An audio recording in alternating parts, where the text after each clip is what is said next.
Ngari ciumanĩte thutha taũni-inĩ ya Nyerĩ irĩ kuma honge itiganĩte hamwe na cia ũgitĩri. Gĩtũmi kĩrĩ barigiceni ya gũkindĩra mawatho ma COVID-19 taũni-inĩ ya Nyerĩ.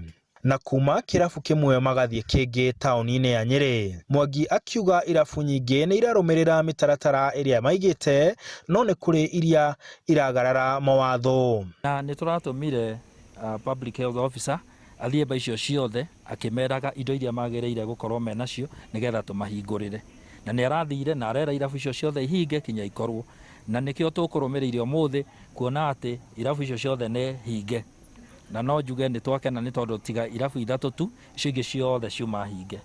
Na nĩ twamera irabu icio citikũhingũrwo kinya kahinda karĩa megũkorwo condition iria ciothe iheanĩtwo nĩ Ministry of Health nĩ ciakinyanĩra. Na ona thutha wa kũnyita andũ hakuhĩ 100 makiuna mawatho thikũ nini thiru, nĩ kũrĩ arĩa matararũmĩrĩra mawatho maya, na Mwangi akauga nĩkĩo matacũkĩtie makinya ma kũhinga irabu ici imwe kwa ihinda.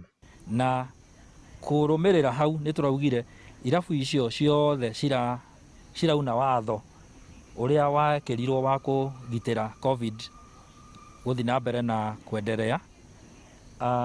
Nĩ tũraugire nĩ tũgũcihinga. No thengia wa kũhinga nĩ kũrĩ imwe igũtunywo marũa kaimana angĩkorwo nĩ kuonekana nĩ ciunĩte watho na njĩra ĩngĩtũma matacũkĩrio makinya macio marũmarũmu. Tekũmatunya marũa tondũ he process na no ĩkwenderea. Kwĩ makualifaĩte gũtunywo marũa, no nĩ ũndũ waga process kau keho na nĩgetha tweherie grey area ya gũthiĩ gũtũtwara igoti-inĩ na gũtinda magĩtũthumbũra, no kinya tũmĩmit. No hemba icio tũgereire cikualifaĩte gũtunywo marũa na no ici gũtunywo. Maabitha aya marauga nĩ marĩkoragwo magĩtwarithia mĩhang'o ĩno na mbere nĩguo matigĩrĩre nĩ makindĩra ũrũmĩrĩri wa mawatho ma rũhonge rwa ũgima wa mwĩrĩ. Handũ-inĩ ha Inooro TV ndĩ kaũntĩ ya Nyerĩ, njĩtagwo Martin Mũnene.